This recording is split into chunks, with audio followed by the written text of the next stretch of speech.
Hey viewers, how you all doing? Well, I thought for today's episode I would actually head into Phuket town and soak up a bit of culture and see what the area has to offer. So I went and got myself a trusty travel guide, perused some of the pages and found some interesting spots that I thought might be great to film. If taking in a bit of culture, a bit of Thai history and just generally going on a bit of an adventure is for you, then this is probably your bag. Let's get to it. Now this is all totally on the fly, just to prove it to you. Of course I've done a bit of research, I'm not a complete buffoon, but created a bit of a map and plotted some part of a route as to where I'm going to look at. Several points on this rather crude map, all within the central area of Phuket town. Should be fun, so I will push record when it gets interesting. Of course, anyone who's familiar with the history of Phuket town, going back to the tin mining days, when there was tremendous Portuguese influence. I believe there was even a Portuguese governor at one point, but don't quote me on that. There's a tremendous influence of Sino-Portuguese architecture, certainly within the arches that you see, all the sort of Louvre shutter windows, very colonial, and I think it's really bloody cool. And you'll just see this throughout the whole of Phuket town as we move along. I'll point it out to you as we go. Yeah, so this building that you've just been seeing in those clips from the outside is actually the Phuket Thai Hua Alumni Association. And a gentleman's just been explaining to me, this man behind me there, that it's now a school. And I'll tell you what, if you want to get any references to what I mean with regards to the alumni, I've got me going now, with regards to the Sino-Portuguese style and architecture, I mean, you can just see it. I mean, it's absolutely stunning. All of this on the pillars and certainly within the corners and the ceiling work. I mean, this is all really colonial. Khom Kapi, Khom Kap, Chulina Kap.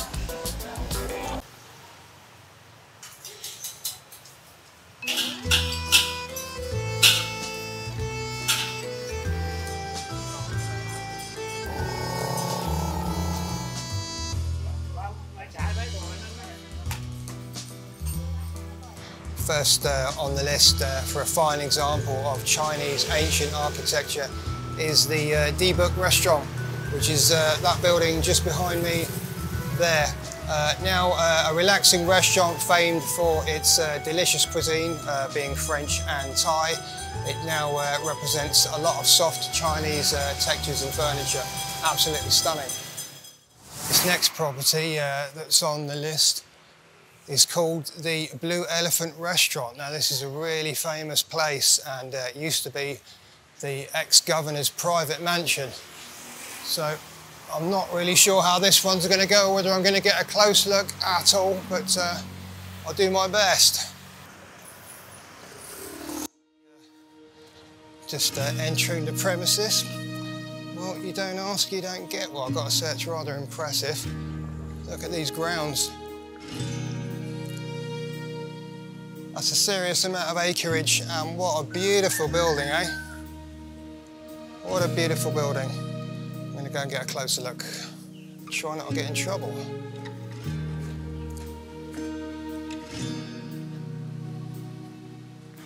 Without trying to sound too Michael Caine at this point, not a lot of people know this, but the cockerels and roosters that you see around a lot, and also the statues of roosters, sometimes confused as foreigners because they don't know what the hell they're about. But going back way in the past, when one of the princes of Thailand was captured by the Burmese, he, as a prisoner, was involved in a competition, a cockfighting competition, and he was told that he would be set free if his rooster that he trained up beat the Burmese rooster, and it did, and he was freed. So roosters and the rooster statues really represent good luck in the country and kingdom of Thailand.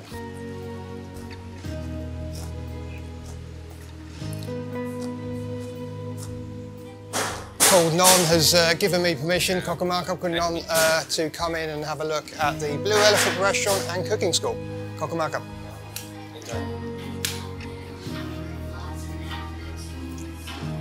Wow. What an amazing looking place, eh? อันนี้สวยมากๆนะครับ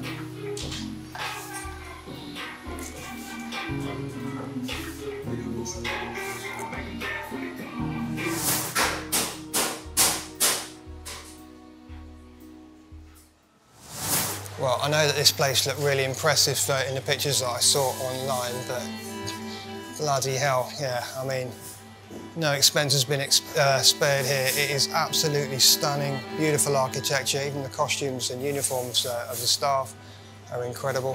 Let's go and have a look outside. Okay?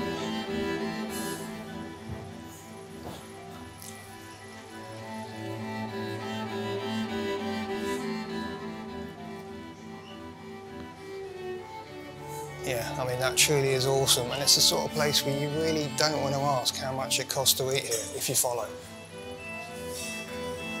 I thought I'd walk away from here giving you guys the backdrop of that incredible building. One day I'd like to go and have some food in there, and actually in continuation to what I just said about not really wanting to know about what the price is of the food in there. As my dad always told me, if you have to ask, you can't afford it. I'm particularly excited about this next stop, which happens to be Chinpracha House, which has apparently been featured in several Hollywood movies. I'm actually sat in the driveway entrance to the building.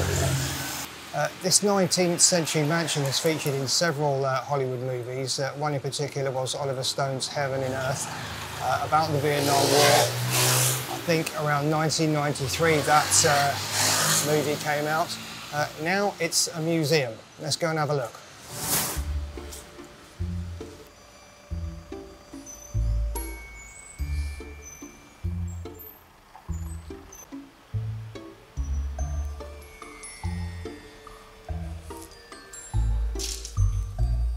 Now to enter Chinpracha House. It's a small fee, 150 baht. I don't think that's too much to ask.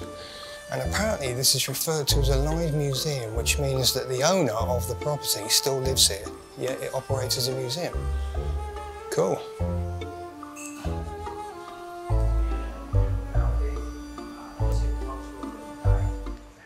I've just spoken to the lovely lady who operates the door tickets here, and she said that this is like one of their original ancient Thai kitchens. So here it is. We say ancient, but yeah, that's really cool. I mean, look at this cooking area.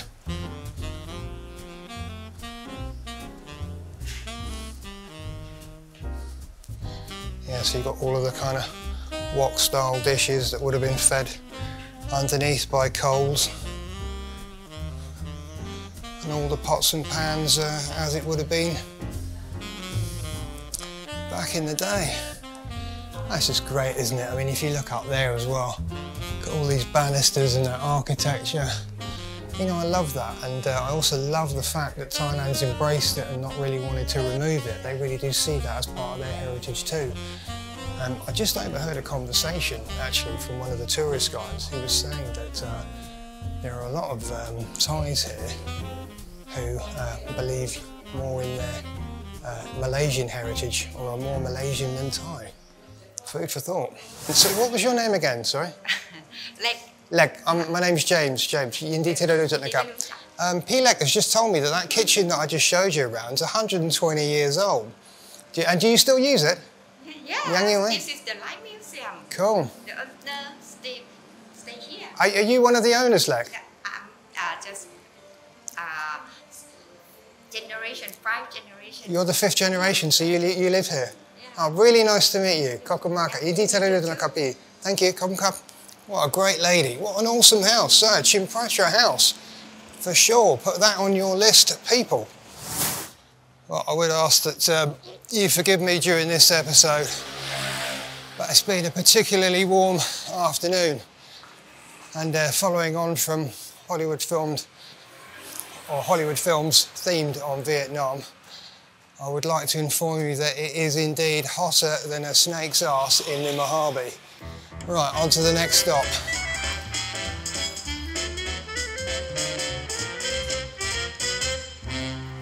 It's interesting, the the concept earlier, having talking to the lady who lives in that museum, who's referred to as a, well, it's referred to as a live museum because they live there. But I can't imagine it feels too cosy. You can't really make the place your own when you've got general public traipsing in and out on a daily basis, but all credit to them. And of course, absolutely no disrespect intended there whatsoever. I guess they're actually really proud and pleased to be sharing their heritage, and thank goodness for people like them. What I love about Phuket town as well is it's got so much character. You can walk down the street and you'll just see all these different kinds of businesses with people just getting on with their own work, be it sewing, stitching, fixing fans, you name it. You know, there's a shop for everything here if you just know how to find it.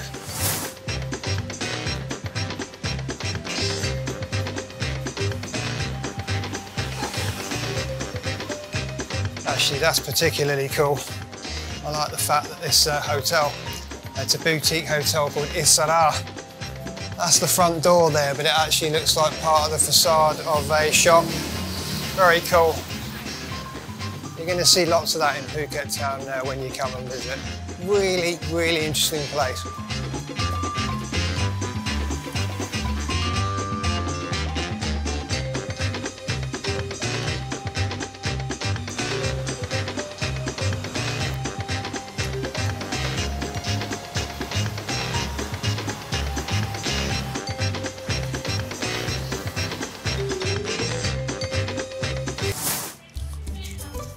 This is the Phuket Hua Museum. I've got a feeling it's the other side of that building that I looked at earlier. If it is, then I'll tie this footage up with that. Sawadee krab, sawadee mai. Ani bird mai. Tong jai ngun mai.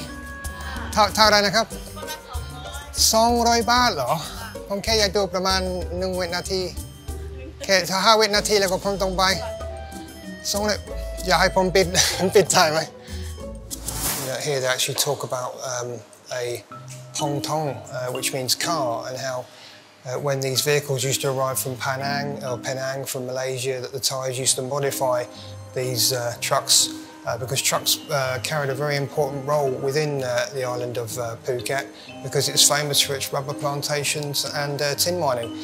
So what they used to do is literally remove most of the vehicle and replace it with a wood frame so that they could put as many goods and people in these vehicles as possible.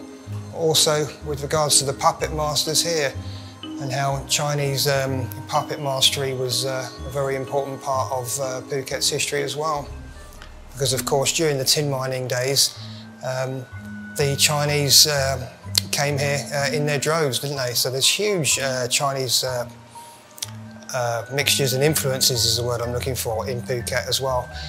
Right down to even the Chinese scribe artists that actually write all of the calligraphy as well that you see.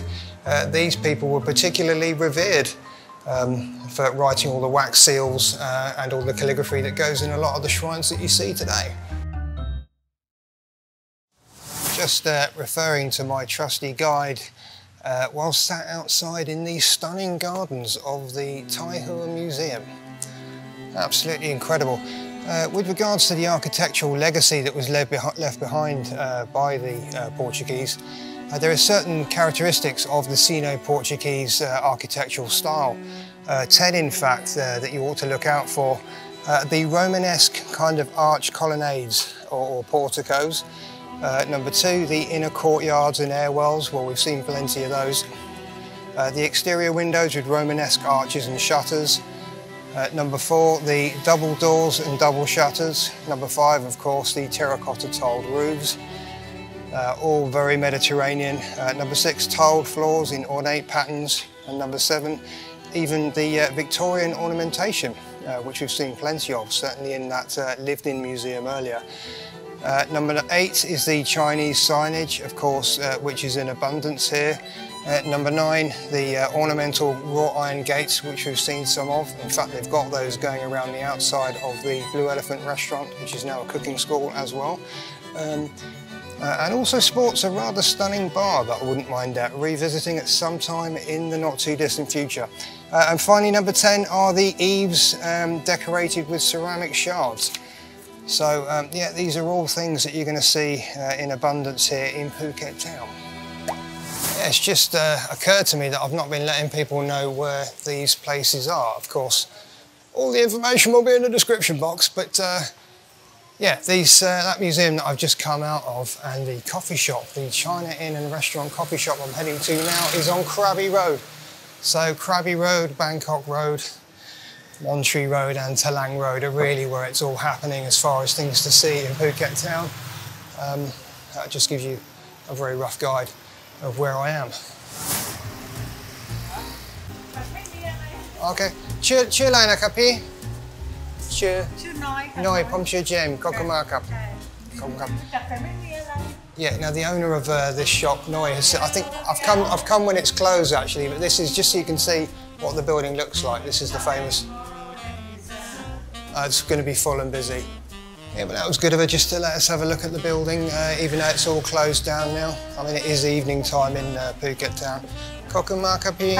Kokun Kap. Sure, okay, Nenon Pom Dekla Makap. Kokun Kap. But a beautiful restaurant. And this is actually situated on Talang Road, which joins Krabi Road. Krabi Road literally down there turns into Talang Road and goes all the way up to the end to what I believe is Montree Road. Right, now to our next stop. Another useful bit of information for you is that every now and then you might stumble across, Bloody cab, somebody wants you to film their shop. That's an angle. Is it okay, Tapom Tamrup Taitini Nakab? What a nice man, yeah. So what looks like a steel makers of some sort. Hi guys, Swaddy Cab. Chodina Cab. Children just finishing school, or hopefully that's where they've just come from. So, P, kun you tini gibilaw na kab? Ben wala nan siya ma? Oy, ben ngan nyak siya ma? Photos on the wall. Ooh. And original steelmongers. Awesome, lovely. Ani Rani you tini gibilaw na kab? Rani you tini gibilaw? Around 100 years. Nung Roy B. Right, well you heard the lady, 100 years old this shop. Almost 100 years. Wow, thank you na. Kokumakap. Chukdi na kapi. Oh, that was spontaneous, crikey. Lovely people, the Thais, there you go. You got a camera, come and film our gaff. Where was I? Of course, yeah. So every now and then if you're strolling around the streets of Phuket Town and you happen to see a 100-foot tall inflatable pink neon bear, don't be alarmed. You're not feeling high because you've just wandered past a marijuana cafe or you're not experiencing some kind of a hallucination due to that mushroom shake that you accidentally ordered. It is, of course, just a celebration fair just to light up the town, and I think as we've just gone through New Year's, it was part of those celebrations. It's now just gone 4 o'clock in the afternoon, and I'm going to head to the final destination, good name for a movie that, of this episode, where I'm going to show you a venue that I have stayed at before. I know it's a bit cliche, but god damn you, this is my YouTube channel, I'm going to be cliche, and I'm going to show it to you, and I don't think you're going to be disappointed. It's a stunning hotel. It as well has also featured in a very famous Hollywood blockbuster movie starring Leonardo DiCaprio. So if that isn't a big hint and you don't get what movie I'm referring to, you're a complete buffoon and you probably shouldn't be watching this video. Do forgive me, there is going to have to be this brief interlude before we get to the final destination and final building. But if I didn't actually feature this building in this video, I know of several people that would probably trample on my toes, force feed me hedgehogs and just not speak to me for several weeks if I didn't actually mention this building. And that is of course the Kasikorn building in the centre of Phuket Town, also on the Penang Road.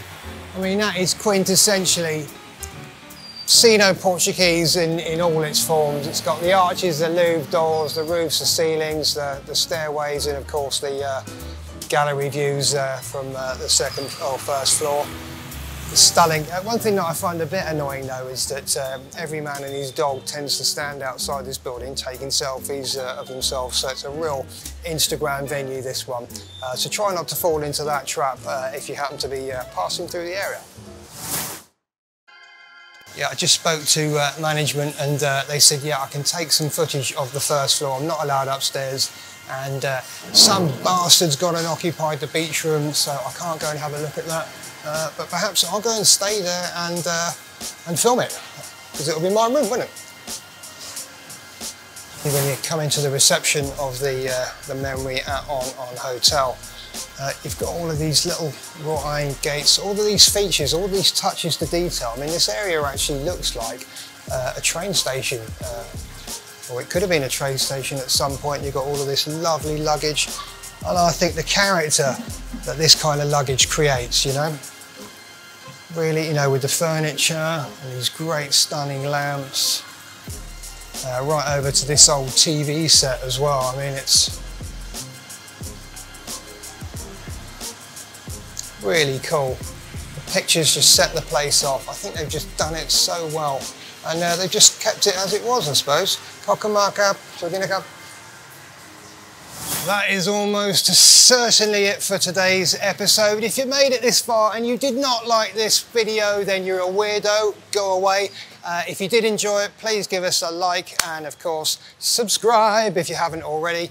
My name's James Alexander, and you've been watching the Farangbowl. I'm moving, I'm coming, can you hear what I hear? It's calling you, my dear, out of reach, take me to the beach. That's about as far as I'm going to go before I get a God almighty copyright slap in the chops. Later.